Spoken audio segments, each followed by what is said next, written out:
Ladies and gentlemen, welcome down under the mat. We are here in Madison Square Garage around the pool table of relevancy. This is Mr. Dan Danielson. I'm Rowdy Reece. It's been a huge week in wrestling, so let's get started. Stay tuned.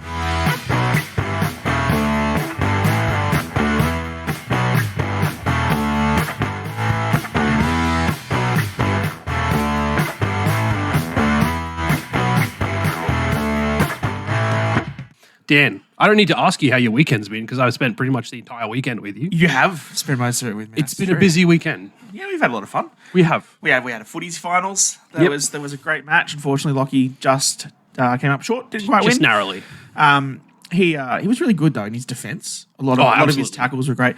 If those of you that have been playing along with the podcast for a while, we've obviously had my son's footy season this year, which we've been attending a fair bit. Yep. And one of the things that Reece and I have done when we've been at the games together is we call for Lockie and we yell to Roman. And that's the key. When he sees us put the ones up, he goes and he tries to just crush some kid right through the middle, spear him in half. He did this game. He absolutely did. He picked the biggest kid and he went to try and do it and he got it in the first half. He hit him and he tackled him. The kid still scored a try, but Lockie hurt him a little bit. He was limping away from the tackle, which was good. And then good for the team because he was their star player essentially. Yes, they're 11-year-olds, but he was evidently their star player. Yeah.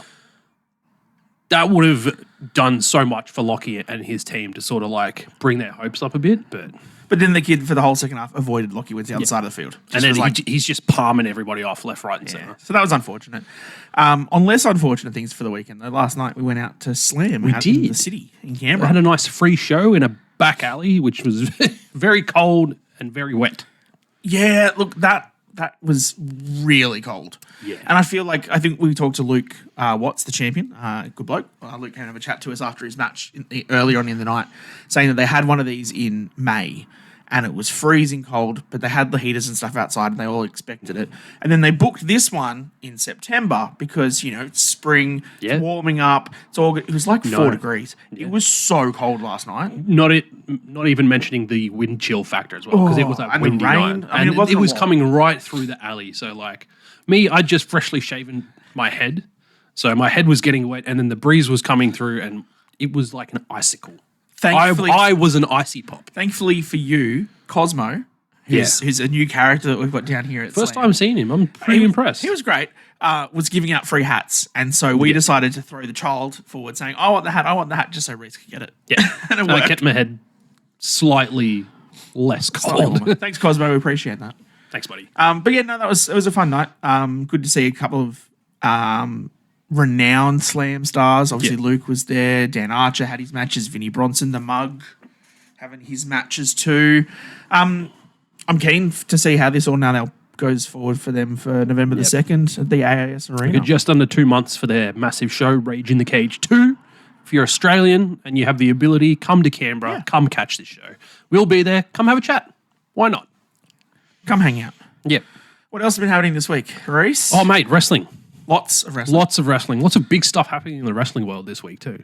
Okay. Which is really good. I want to start with Monday Night Raw because we had some big things happen on Monday Night Raw. I'm going to get my notes ready for everybody. Some big announcements too. Let's kick it off with probably the most expected announcement of the week.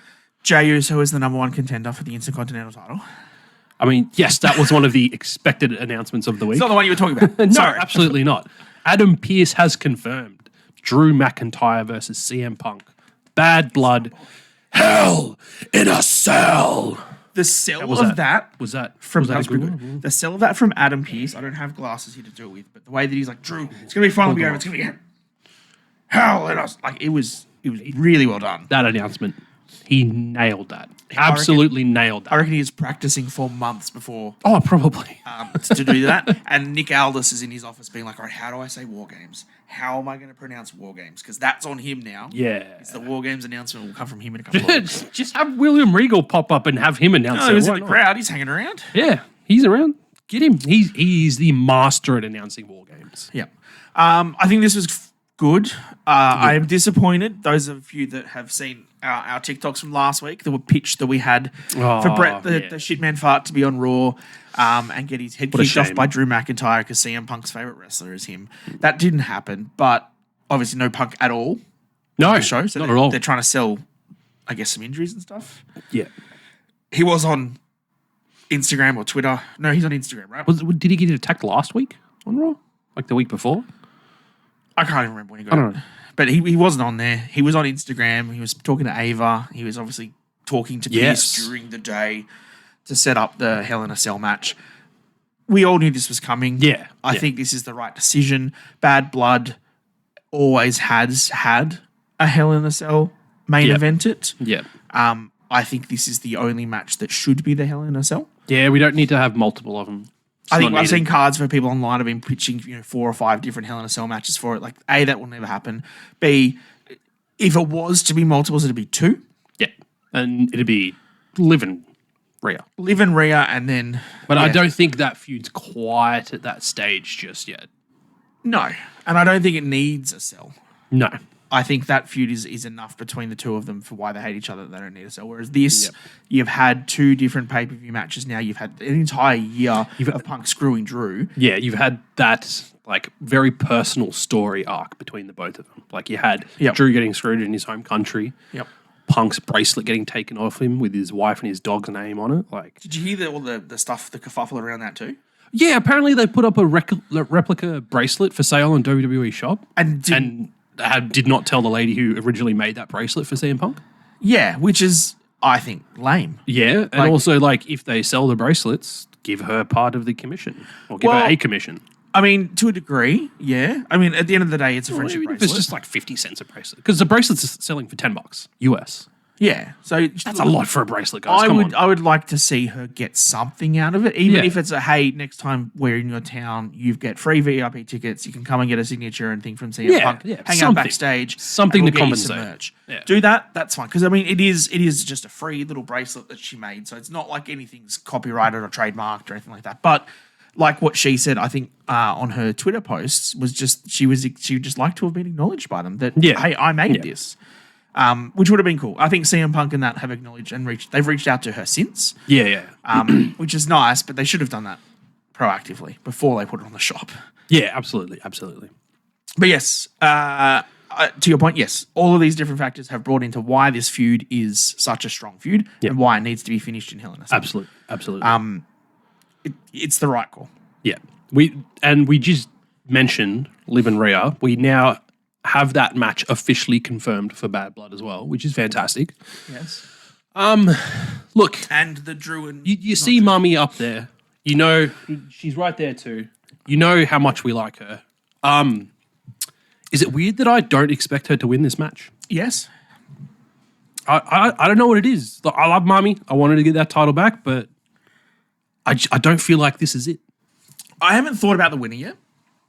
I have not put enough storyline emphasis onto how that would go. I don't think Rhea needs the title. No, not at this stage. As the Terror Twins, I think they're fine to just destroy everything. Yeah, they're having some great fun just going around demolishing people. If you take you don't need to put titles on that. If you take the women's title off Liv, what are her and Dom? Yeah, what's she going to do? She's going to be the woman in Judgment Day. Yeah, but then Judgment Day, I mean, I know they're the tag champions still, but I don't foresee that lasting forever because I mean they've defended it like twice in however long they've had the titles. That doesn't make them the dominant heel Judgment Day that they were when it was Rhea and Damien and Finn and they were like at the top of the card doing everything they were. Yep. So I think if you take that title off Liv, you probably lose a bit of the prestige around what the Judgment Day are. Yeah, I do think so. So I probably wouldn't mind her retaining it. Look, obviously a shoddy way, Dom costs it somehow. Yeah. And that's why Rhea loses. Because you can obviously get the storyline out of it. But then I kind of want to see the Terror Twins move somewhere else. I know it's really hard to get away from what the Judgment Day is because they've only just broken up. But this will be like 2 or 3 pay-per-views in a row. Unless Damien wants to... I don't know if it's wise to put him back in the world title picture so quickly with all this Judgments That Day stuff going on. Maybe you want to send him for the Intercontinental title. He could have a great few matches with Bron Breakker. Absolutely. Imagine if Jay wins. The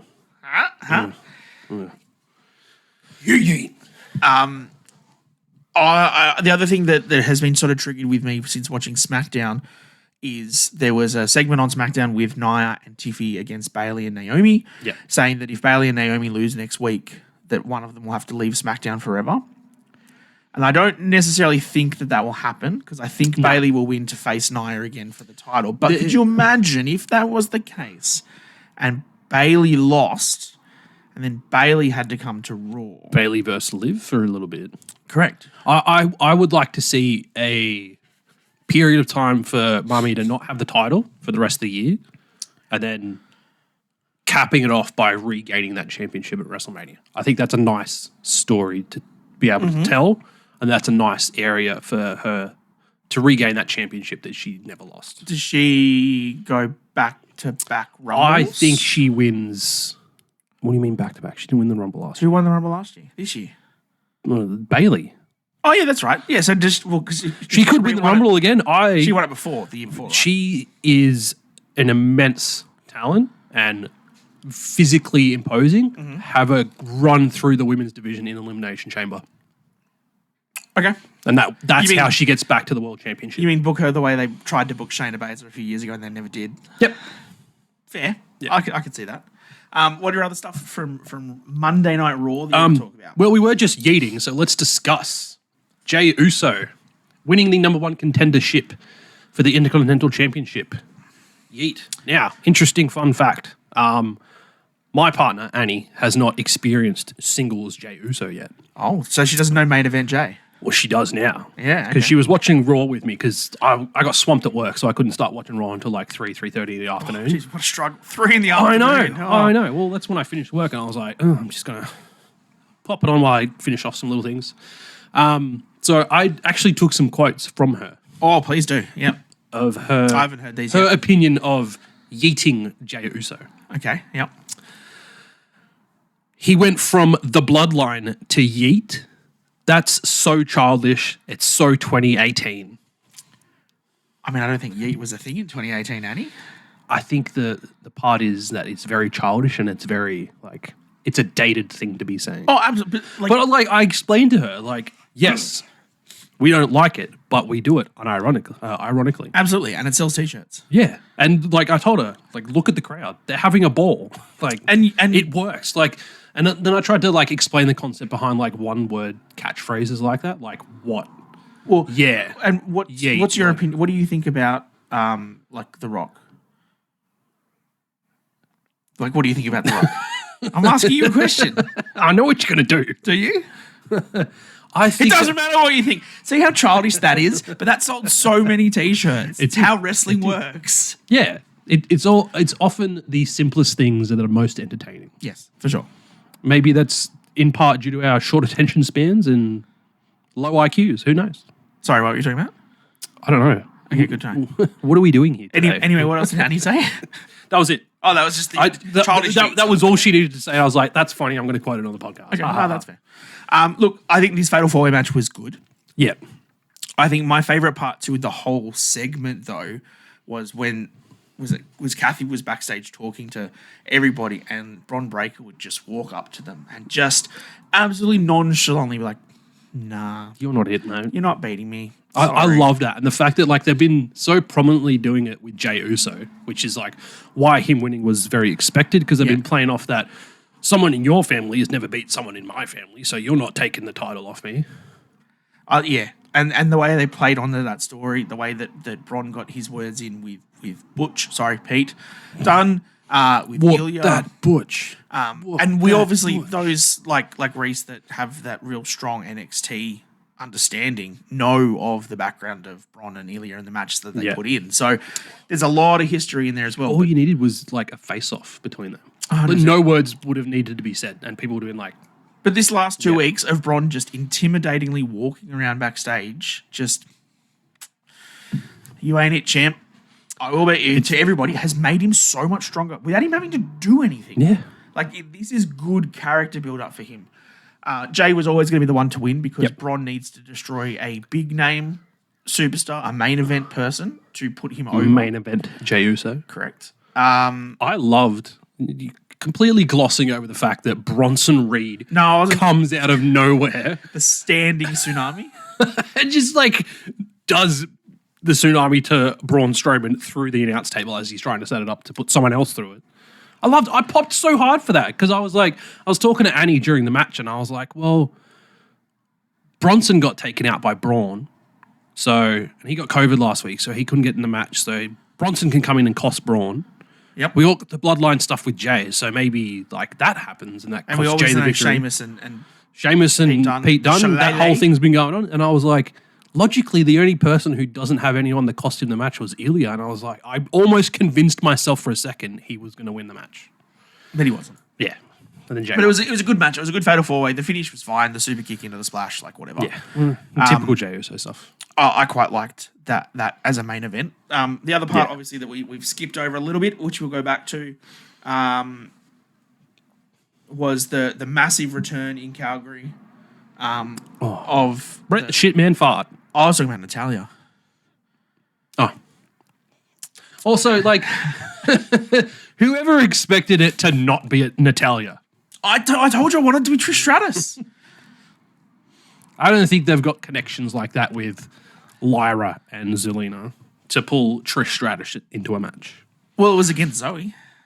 That was the. I guess that is a loose thread that has not been tied up yet. Correct. Look, good to see Natalia back. I guess she won. I guess. More matches to add to her Guinness World Records. Yep, keep going. absolutely. Just keep going. Keep her trucking. But no, the actual. Oh, wait, what? I realized the importance of that because wasn't it speculated that she was going to be a free agent? Yeah, she was meant to sign elsewhere. Remember? I literally just remembered that she was meant to be a free agent. Yeah, she's back. Okay. No, that's why it was so important that Natalia returned in her home state in Calgary, and we hopefully don't see her again for a little while. She just pops up at house shows, and every once in a while, when someone needs a good match, when Chelsea Green's busy, you throw Natalia in there instead. But Bret Hart, look, great pop for him. Jeez, he looks old. But, he's still iconic. That's great. I love the fact, they talked about this for a while that it was going to be Gunther that was going to confront him. And I don't mind it. I like the fact that Bret Hart is the best there was, the best there is, and the best there ever will be. And Gunther very clearly can say, well, you're not the best there is because it's me, because I'm the champion, and the best there ever will be. I'm going to be better than you any day. Yep. So I really like Gunther's stance on that. I think it was hilarious when he was like, let me be real for a while. I grew up watching you. I love you. You're a hero. You're a legend.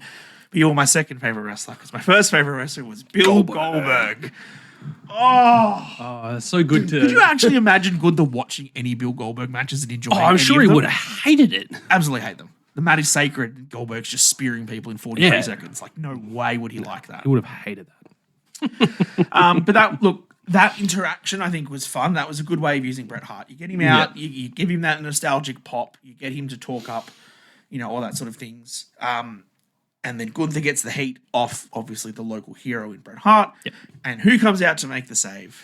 It's our boy, Sami Zayn. Sami Zayn. And if you are well acquainted with our podcast, you will know I like to shit on Sami Zayn a lot, but I will not be doing that in this instance because I'm actually pumped for this. Yeah. I think this is going to be a great match because they had a banger at WrestleMania. And the way they're building this story that Sami is one of a handful of people that has actually beat Gunther, and like the fact that he's done it this year, it's really going to breed some doubt in Gunther's reign for a lot of people because Sami can do it. Yep. We watched him do it a mere 5 months ago. He can do it again. And I like the way Gunther's playing the heel of no, I don't want to face you. I did not like when Bret was like, yeah, that's not what a champion would say. You're yellow. You're a coward. Yellow-bellied coward. I'm like, that's so 90s. That's so dated. So bad. So bad. But I got it. The one thing I do want to call out, and I think they put this over on the commentary, but I just wanted to make sure that everyone was aware. So Sami coming out in the jersey. Yes. So it was an ice hockey jersey for the Calgary Flames.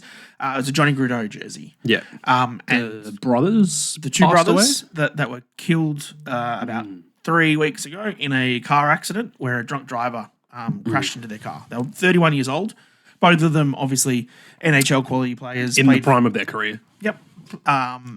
Horrible news for those over in Canada. Yeah, and like they showed it during Raw, like the amount of sports memorabilia that was strewn out the front of that arena. Mate, they love for ice those hockey two so much. Oh, it's Canada, man. They love ice hockey. It's an understatement. Yeah, like that was just a really nice touch from Sammy to be wearing that jersey, and it would have been really emotional for the Calgary fans to see that. So that was great. That puts him over even more. Like he needs it. To be fair, he's already super over, but that definitely helped. Yeah, but who was it? I'm probably Santi because he's a genius and he always puts out good things. I saw a TikTok. I'm going to say it was Santi saying that the first couple of defenses for Gunther are rewriting wrongs from his previous, from his past. So he beat Randy, who he beat with controversy at King of the Ring, and he's now going to beat Sammy, who beat him for the Intercontinental Championship. Okay, and then I kind of like that little spin of it because I don't necessarily think like that all the time. It makes sense. I can make those connections, but I don't look at it as being like they're doing this to right those wrongs that have happened to Gunther this year. Makes sense. It's a really nice way of looking at it. I like it. Yeah. The only other point I wanted to make from Raw, obviously we've got announced the Bad Blood match of Damian Priest and Finn Balor. Yep. Finn Balor beat Rey Mysterio and then destroyed him after the match, which is fine. I think Finn Balor deserves more. I'm just going to quietly say it, that I think Finn is a better wrestler. I've been saying it for months. He's got the real story that needs finishing. He does. And as much as I love the Judgment Day, and we said it, that they're not quite the top tier faction I think that they were 6 to 12 months ago. No. I don't want to break them up necessarily. I like him and JD as a tag team, but I really want do we really need Carlito in there, man? It's cool. Oh, he's cool, but he's pretty average. Have you also noticed with Carlito how he just has all he's had to do is change the tone of the one word that he says in every promo. So when it was that's cool. Dominic chasing Liv is cool. And then now it's are you happy with this because we're going to beat you? And he's just cool. Yeah. Same word. It's perfect. He is doing his job really well, but I just think Finn deserves. He deserves so much more, man. Look, give me a Finn and Gunther match for the title. Oh, that'd be so good. Why is he not in that echelon of people right now? I don't understand. He has the talent to be there. I get that he needs to carry the mid card and carry the Judgment Day through what they've got, but I think you unshackle him, and he can put on a banger with Gunther. He can put a banger on with Sheamus. He can go for Drew McIntyre. Any of those guys. I'd love to see Finn get a crack against some of the top tier guys again. Yeah, absolutely. Anything else from Raw you want to talk about? No. Perhaps the move to 2-hour time slots starting October for the rest of the year? That'd be good. Yeah, I'm much looking forward to it. It means spending a little less time watching wrestling every week so I can fit in more wrestling. Yeah.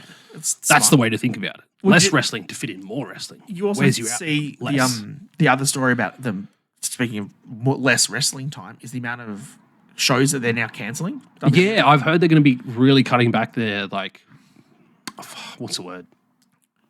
House shows, that's one. So it's the house shows and the live shows. So they were doing about 320 shows last year was the total that they did. And of those, Roman Reigns was on 7. No, it's probably a bit unders. Maybe it was 9. But they were 320 shows in the year. And then this year they're going to go down to about 300. Next year they're planning to be about 220 to 250. I think this is going to be best long term. Absolutely. And it's coming from the TKO guys, obviously. They have the UFC product. Yeah, that only has, now it's a pay-per-view every month and then a premium show every 2 weeks kind of thing. So they're cutting back on their shows as well. When you think about what the product is putting out, you've got your Raw, NXT, SmackDown, pay-per-views, main event whenever that is shown as well. Yeah. A pay-per-view once every 3 to 4 weeks, and then house shows on let's say Saturday, Sunday, every weekend. Yeah. If that's a lot of wrestling. It is. And that's a lot of cost. And I think that's something that people probably aren't factoring into the... Yes, it's $1 billion business. WWE's making tons of money. We get all of that. And I think we had this little argument on a Facebook group that we were a part of during the week that someone had posted a card saying that they'd love to see a Survivor Series War Games card in Sydney. Come to Sydney, Australia. 100%, I would be all in for that idea. I love the fantastic. But that'd be great. Here's what the card was. So it was a 7-match card, which is longer than a Triple H pay-per-view card anyway. So he probably wouldn't do that. But it was a 5-on-5-on-5 SmackDown versus Raw versus NXT women's War Games match. Same for the men's. Yep. plus a tag team match with the all three champions. All three champions. The world champion versus the WWE champion versus the NXT champion. Yep. The women's champion. The women's one. And then the mid-card one as well. I counted it was 48 wrestlers. That's a lot, dude. And like for them to bring that overseas, no way. It's not AEW, right? AEW took 433,000 people to Wembley for All In. I'm a lot quicker understanding the joke this time. Yeah, good on you. I watched the video back. I watched the video back, and it took me a good couple seconds for it to click, and I was like, "Fuck, I'm slow sometimes, aren't I?" Yeah, a little bit. But yeah, like the logistics of moving that amount of people all the time, and when you look at it even from a house show perspective, right? You're moving them state to state. They're probably driving around. You've got the crew setting up the ring, pulling down the ring, pulling it up, setting it down, moving it around all the time, paying the wrestlers to travel all the time. It's a lot. Yeah. And if you're a businessman, you've got a business model where a large proportion of your funding is coming from TV deals and from networks, why would you then spend or not make the money from a house show? Yes, it's great for the fans, right? I'm not discrediting that. The fans are great. You get to go to a small, like a basketball stadium, and you get to watch your favorite superstars 100 meters away from you, go touch them, buy merch. That's exactly what you want to do. You want to take your kids to. But from a business standpoint for WWE, rolling back on that means that you don't go to, Green Bay, Wisconsin 3 times a year. You go once a year. And then that means that one time you go, sell out because everyone wants to go to it. I think that's some really big pros and maybe some couple of cons as well with this. Like you've got the cost saving effectiveness from the business side, reducing those house shows. You then drive up the FOMO of going to shows when there's less that visit your town. But I think that again is a bit of a con in itself for those people who like really love wrestling. And if they come to Wisconsin 3 times a year, people will be there every single time. They might be a little bit cut that it's now only going to be once a year. Count yourselves lucky. It's once every few years for us. Yeah, absolutely. That you got the pro of wrestlers being more rested, which I think is probably the biggest pro of them all, which means likely less injuries, less burnout. Yep. So I think it's like you can look at it from both sides of the spectrum, but I feel like long term it's going to be more beneficial for everybody. But I've already seen things come out that them traveling less and doing less house shows means when they come back for a Raw or SmackDown, the ticket price is going to hike as well. Yeah, because they need to make more money. Yeah, exactly. Yeah, that sucks. But I mean, you look at it in the context too of AEW, right? The first All In, 80,000 people. Yeah. Second All In, 50,000 people. Yeah. The third London pay-per-view, which is Forbidden Door, is going to a stadium that's like 30,000 seats. Yeah. It's dwindled, right? Yeah. You can't keep trying to milk a good thing over and over and over again. Eventually, you have to start bringing it down. And I think that we're saying this now, and they're still going to have 200 events a year. That's still a lot. It's a lot. Still a lot. Nothing to flap your gums about at all. Flap your gums. Mark Briscoe from Hong Kong. I'm not doing that again. I know you enjoyed it, and it broke. Oh, you know what's really lame? I find us fucking hilarious sometimes. Oh, thanks, man. I watched that clip about 10 times this week. I'm not going to lie. Yeah. Cracked up every single time. It's because it's an absolutely flawless impersonation. Yeah, it is. It was just so, like, I thought I was sitting next to Mark Briscoe. It was amazing. You're welcome. All right, going to move on to NXT now because we had some massive stuff happen on NXT this week. We had several TNA talents come over. We even had people from SmackDown show up. I think they are really very smartly doing this right now, a couple of weeks before it goes to the CW, to draw the network in to say, look what the product we can give you, but also for newer people that will be starting to see it on a different network to say, hey, anything can happen on NXT. Anyone can show up. It's not just the developmental, right? No. It's not just these people that aren't good enough for SmackDown or Raw yet. Anything can happen down here. No. Be that TNA champions, be that the Bloodline, be that CM Punk. Street Profits were there too. Yeah, 100%. CM Punk next week. We had the TNA Knockouts Women Champion have an open challenge, Jordan Grace. Yeah, Sol Ruka. That was a good match. It was ruined by the dragon lady from TNA. Rosemary, for those of you who know. I guarantee most of you don't know. Yeah, well, there was a lot of speculation when she made her NXT debut a few weeks back that a lot of the TikTokers ramped up their reactions when they didn't actually know who she was. Yeah, a lot of accusations flying around. I'm not. I just thought it was funny. Yeah, okay, fair enough. But yeah, like that's a huge angle for Jordan Grace that's been happening over the last couple of weeks now. So now she gets to. She had her open challenge. I believe it was last week. Cost by Wendy Chu because that was the one taking with her out. The sword lady, right? That I made fun of. Carmen Petrovich. Yes, Carmen Petrovich. Because she should play with swords. So the lights went down. Jordan Grace was just lying in the middle of the ring, and then I think it was like Rosemary was laughing over the PA system. We now had that replay on NXT, which I really like that they're having those storylines that weave between the two companies. Like you have it with Wesley and Zachary Wentz going on at the moment.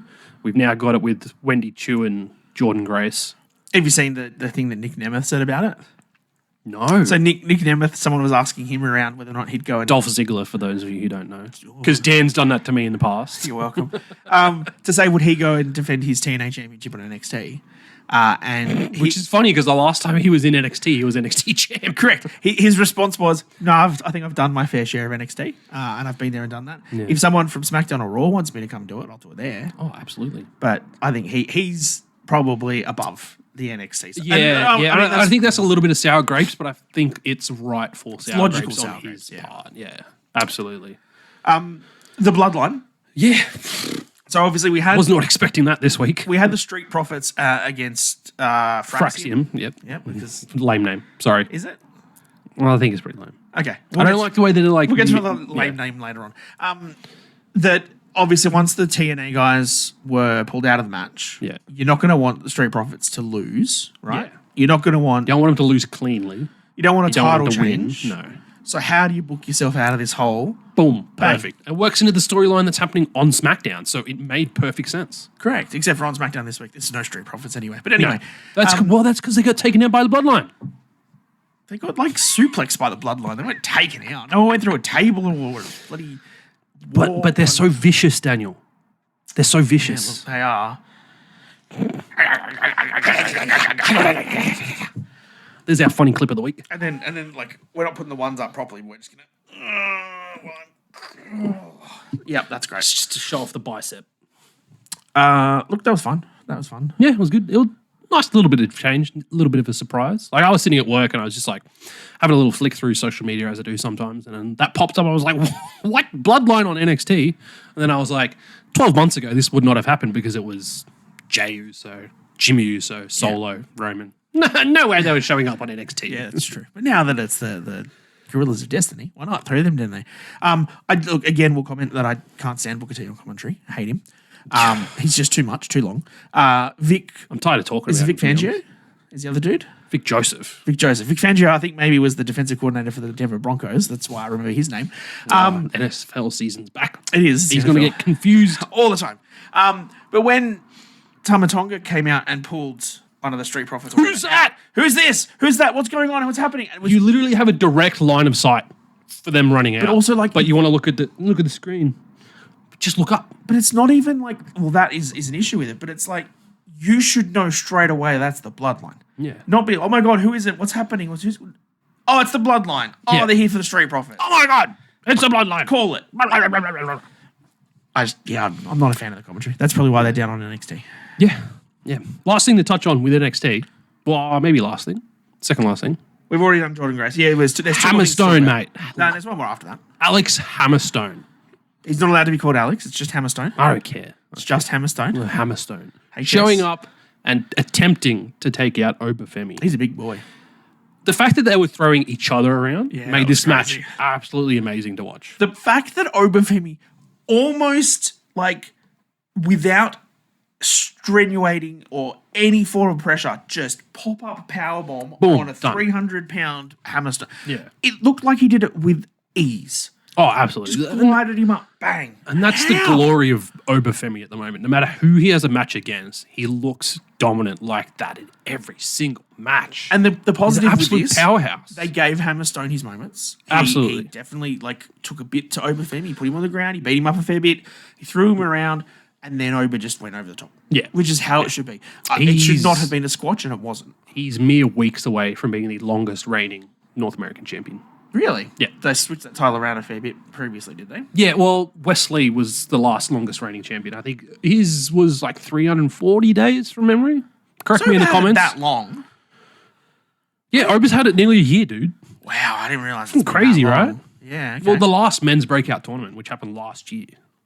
Right. That's when he. Yeah. That's when because he got it, and then I think it was like a week or two later he cashed it and he won the title. Yeah, I knew he got it really quickly. I didn't realize it was that long ago. Got off Dragon Lee. History buff for you. Yeah, because previous to that there was Dom, there was Solo. That's the only singles championship solo. Adam Cole, baby.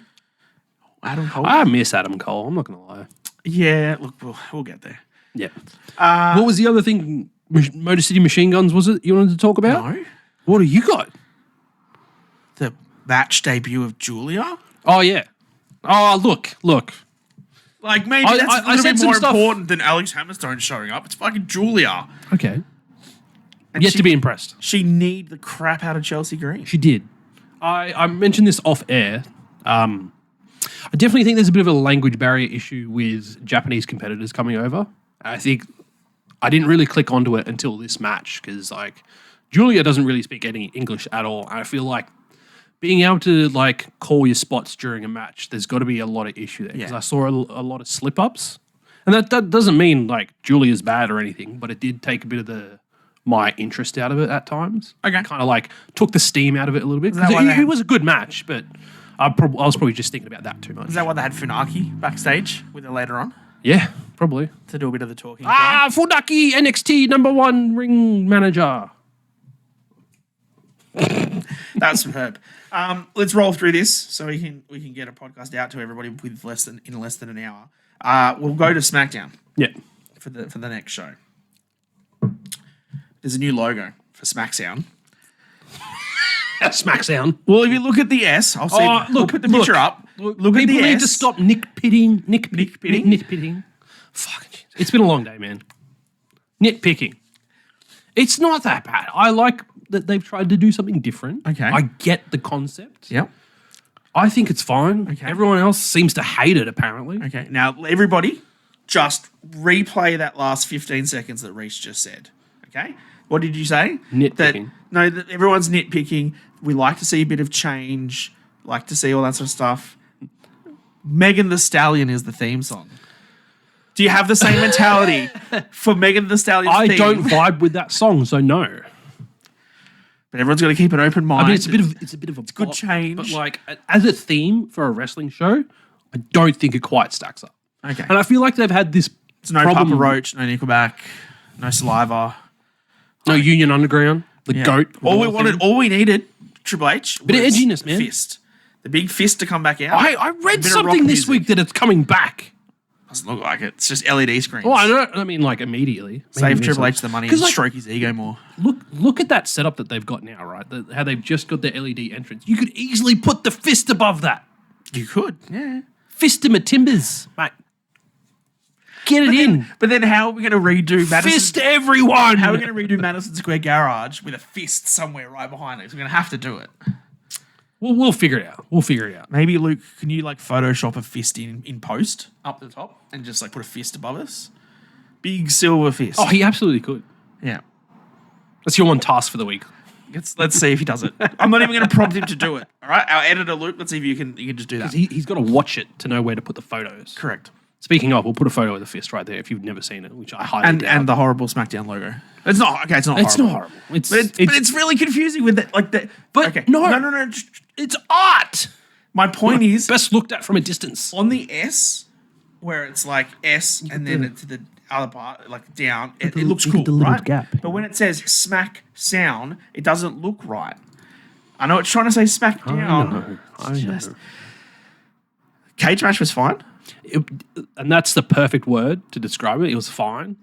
I mean, like, when you watch so much wrestling and you have that lights out cage match and then you follow it up with something like that, it's definitely going to... But Cody bled. Oh, wow. It looked like he bled the hard way too. It was. Yeah. It wasn't... I don't think it was a planned bleeding spot. No. And like, that's the thing, like, when you notice... when they bleed and like how they bleed. When they're absolutely gushing, that means they've definitely bladed themselves. Sure. Yeah. Or if you're just Bryan. Tough bastard like Brock Lesnar and want to throw a stiff elbow into Randy Orton. Or yourself, you just bang your own head against the turnbuckle until it starts bleeding. Brock was mental. I miss Brock. I'm going to say it. I don't care if it's controversial. I miss Brock. the controversial points that I'll say around this was here's my notes that I wrote for SmackDown was that it was a decent cage Take match. it away. Okay.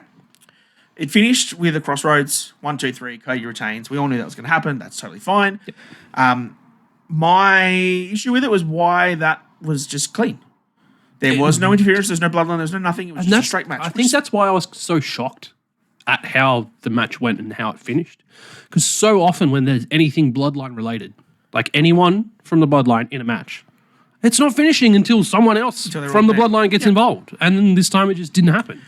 So then at the end of the match, the bloodline show up and they all go around the cage and the three of them climb up over the cage, which is a fantastic look. It looks great. There's a door. That's my first point. There's a door. To the bloodline, just come in through the door, idiots. Like, you're just getting there, right? Secondly, for Cody, you're watching them climb over the cage. There's a door. Walk out the door, bro. Why stand there and wait for them? It's so stupid. Just walk out the door. You've already tried to get out of it 3 times during the match, so you know the door is there. Yeah.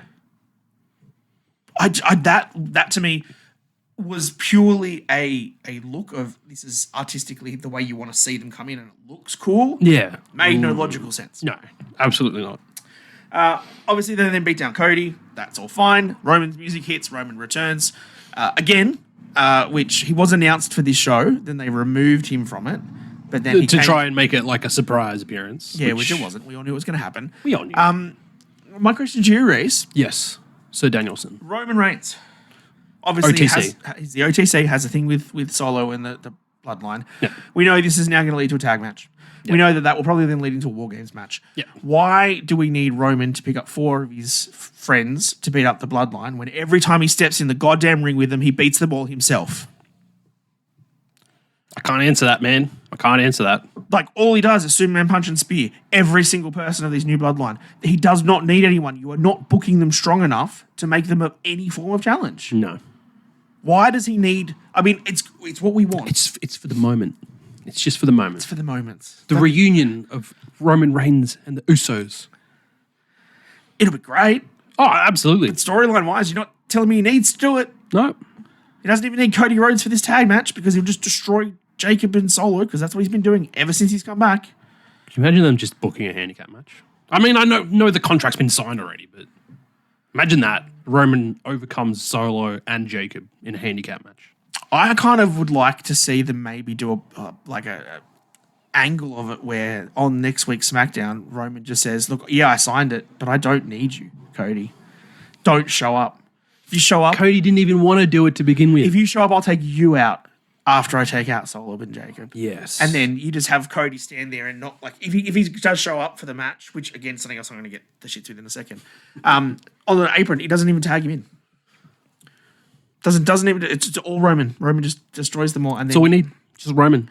So then the secondary point to why I think that's a dumb idea that I've just booked myself into a corner and I'm now going to call myself stupid for doing that is that this tag match is at Bad Blood. Yeah. Bad Blood. 5th of October. Yeah. Atlanta, Georgia. Yeah. Atlanta, Georgia is where Cody Rhodes is from. Yeah. Cody Rhodes has been all the promo materials, all the videos, everything pumping up for Bad Blood for the last few months. Bad Blood. He is your WWE Undisputed Champion. And he is not even defending his title in his hometown on his pay-per-view. Yeah. He's but put in a he tag will be match. in the main event. No, I won't. Absolutely, that's going to be the main event. No, the Hell in a Cell will be main event. Hell in a Cell has always main evented Bad Blood. You're going to have Cody and Roman on the show. They're going to open the show. Is Roman going to want to open the show? Oh, come on. Mate, come on. I will bet you right now. I get it.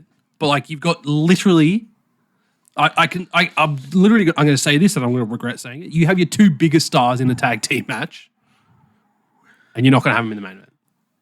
Mate, pretty deadly. Pretty sad that they said that they're not the biggest stars in WWE. Yeah, it's dumb. Yeah, right. How do you have your homegrown, in his hometown, WWE Undisputed Champion not even defending his title? Mm. And like, to your point, being probably the secondary figure in his own tag match. Yeah, absolutely he is. It's dumb. It does not make sense. Poor Cody. Doesn't make sense. No. Poor Triple H. booking himself into a corner with this one. Triple L, as the kids like to call him. Yeah, but he likes to come out at the start of things and stroke his own ego and say how good he is. And remember 25 years ago when I pinned The Rock for the championship? Look at me, I'm still relevant. Shut up, Triple H, move on. Speaking of moving on to things that I think, another thing that maybe they booked themselves into a corner with. AEW? No. Okay, we're still on SmackDown. We'll get there.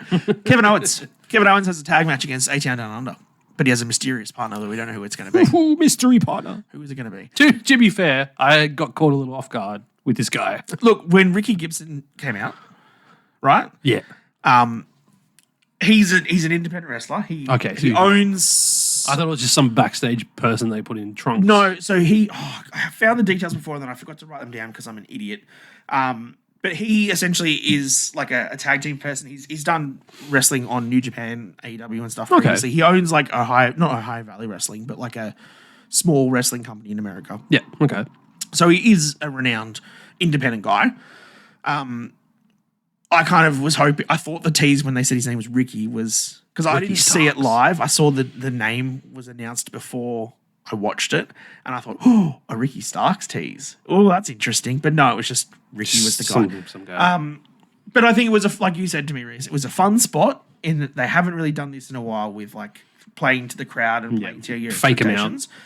Since, like, I can't really think of, like, since when Braun had a kid as his tag team partner when they used to do that kind Who of was stuff. the ref's son, mind you. Was it? Yeah.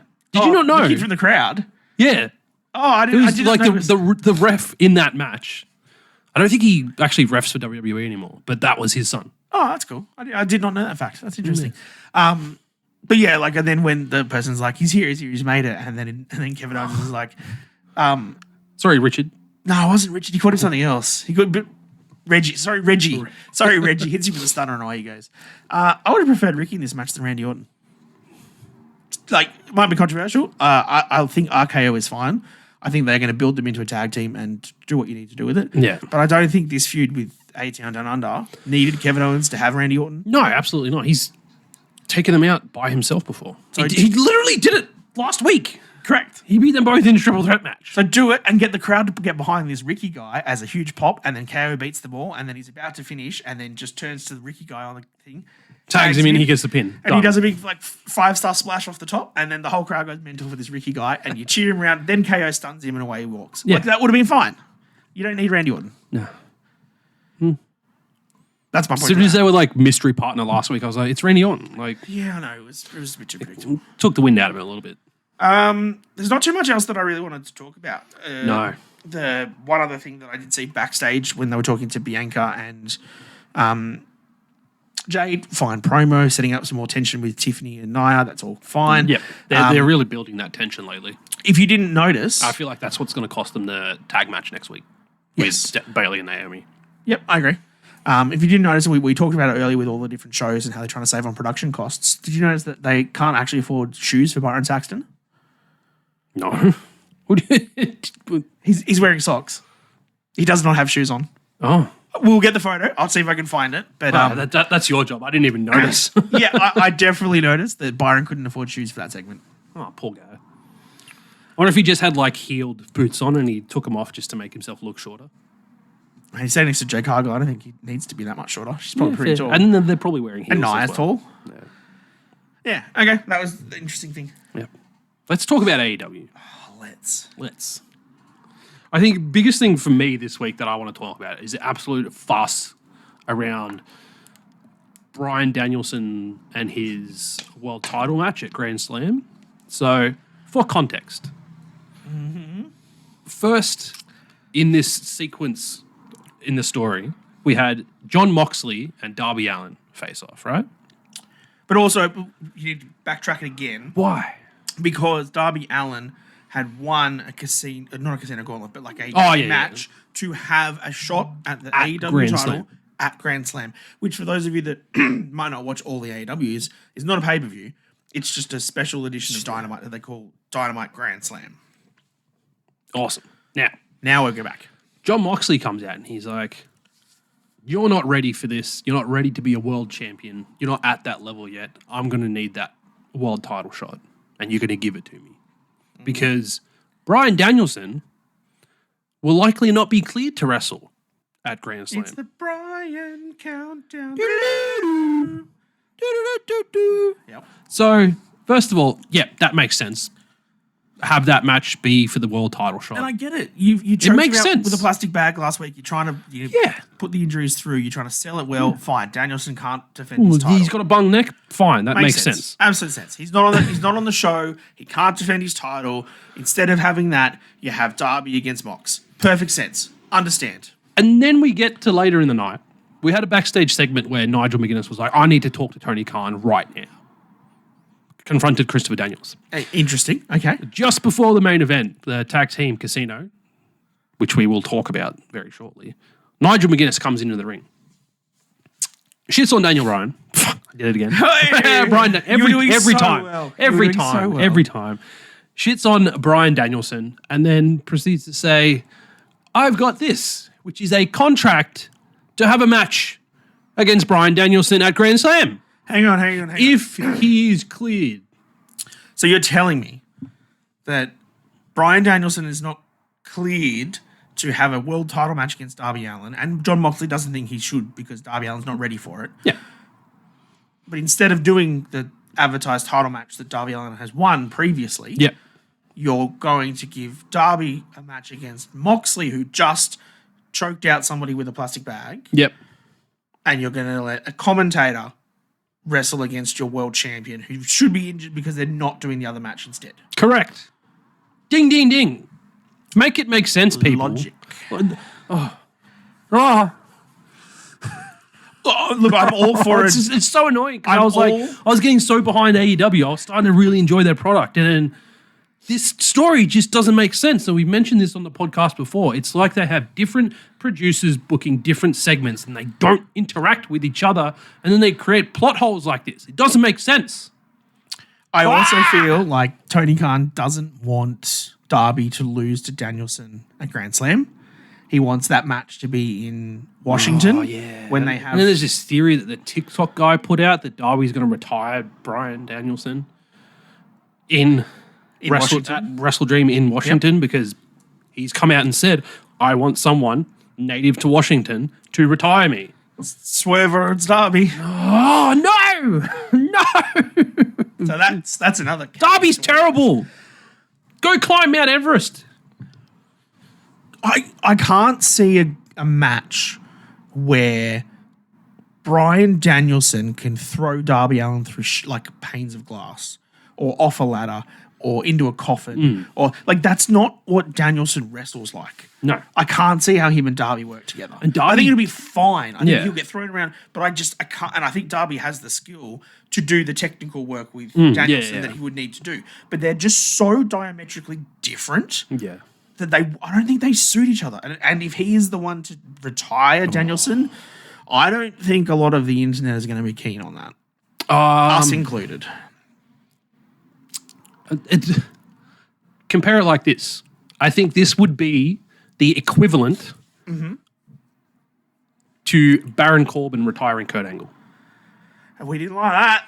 I didn't give a shit. I love Baron Corbin. Yeah, but I didn't like that. Exactly. That's how it's going to be if Darby is the one to retire Bryan Danielson. Let me ask you a couple of other annoying questions that came out of AEW Dynamite from this week. Let's go. We didn't watch. We watched the highlights from Rampage. So I'll ask you a question on Rampage first. Okay. MXM Collective, Mansoir, and whatever the other guy's name is. Mason Mansoir, but that's not what he's called now. Maybe it is. Who cares?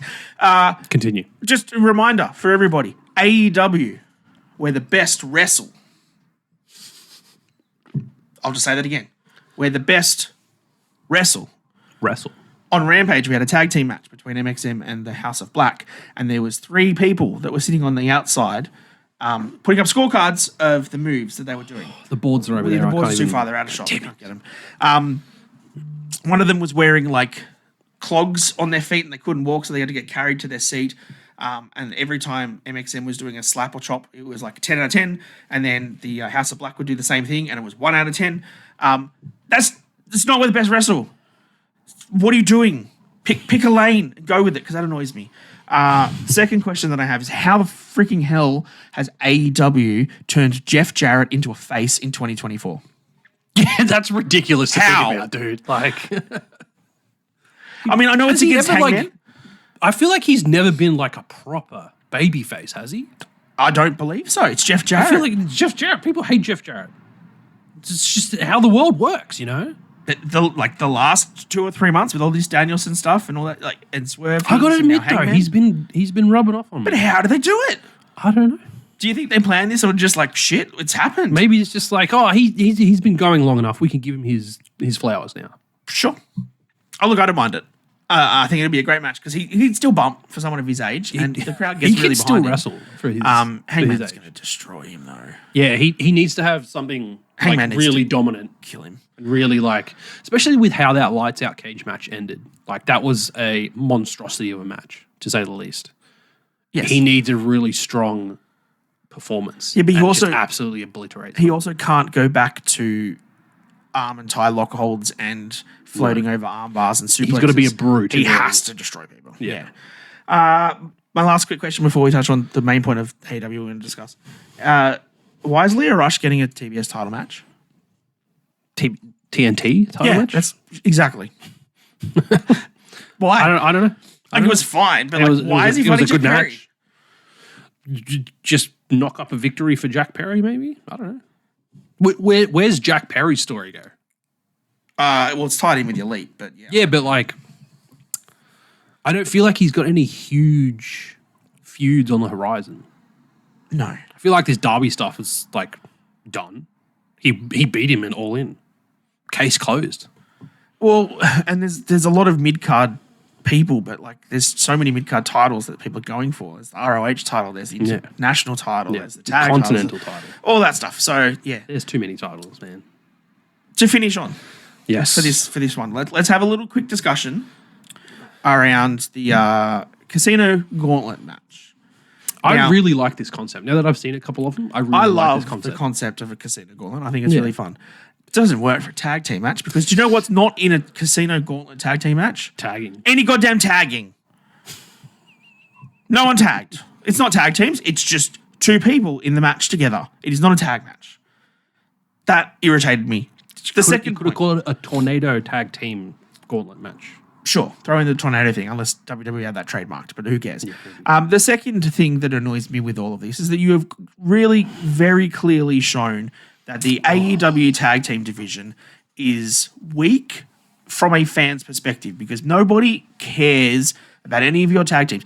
I think FTR, brilliant. The Acclaimed, brilliant. Yep. We don't care about them anymore because the amount of times they've had matches with each other and with the Young Bucks, which is over. Lost. Right? So when you have Floss Spray out there as the opening team from, Kyle Fletcher and Will Ospreay, Floss Spray. Great name, right? They're out there. It's two singles wrestlers going together for the Don Callis family. With FTR, cool. Acclaimed comes out. The Righteous come out. Don't care. Undisputed Kingdom, Dark Order, Top Flight. Don't care. The Outrunners, which they got the biggest pop of the night during that match, which is so ridiculous. So weird. Like, can someone explain to us why?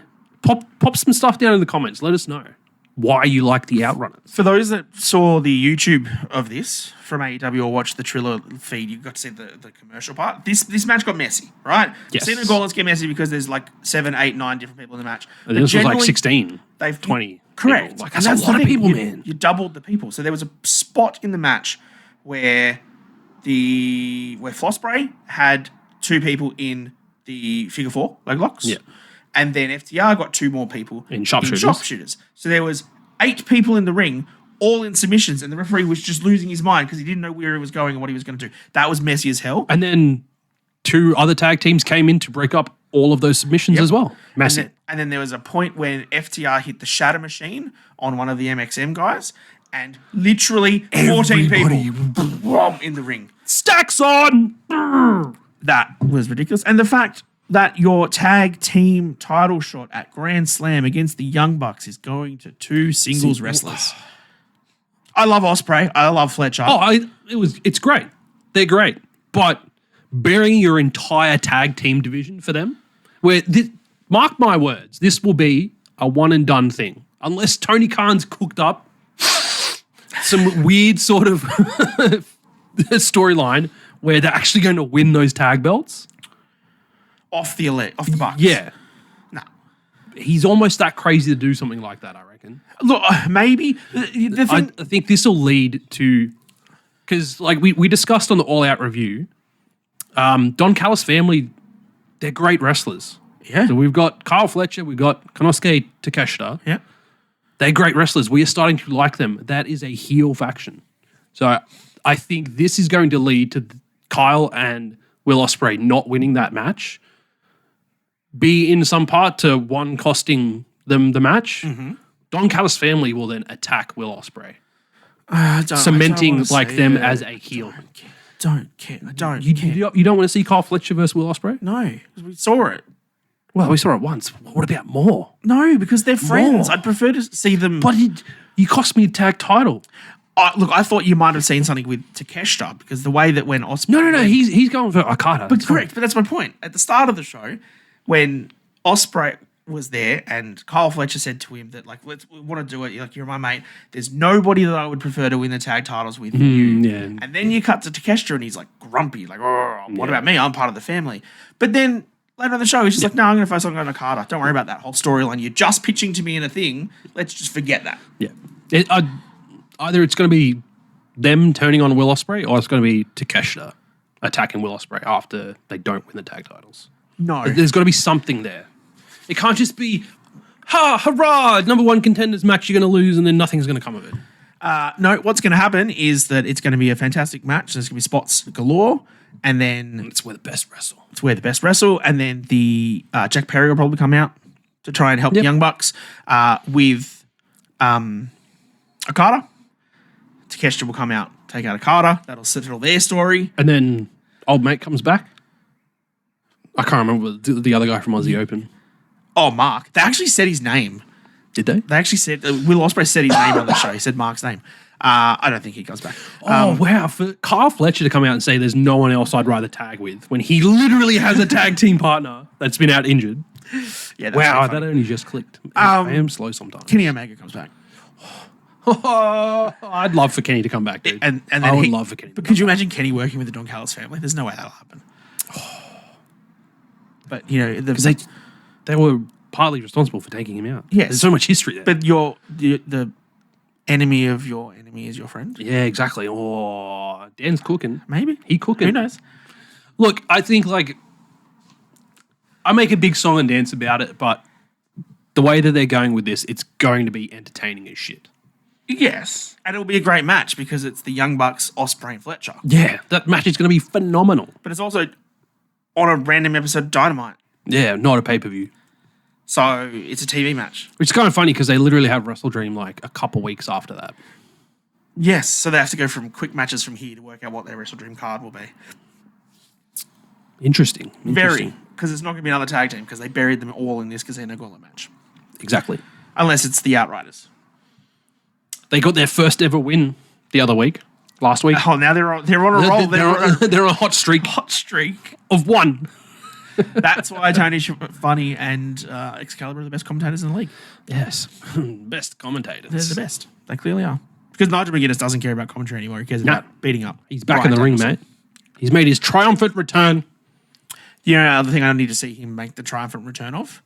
The spiked, bleached blonde. I don't know if he's got hair anymore. I think he's very thin, mate. Get a wig. No, that's Come on, lame. Nigel. Get involved. Just get right into the character, please. Bleach it. Whatever you've got left, bleach it. Has to be done. Bring back Ring of Honor. I actually saw something very interesting on one of the wrestling groups in Facebook, one of the Australian wrestling groups on Facebook.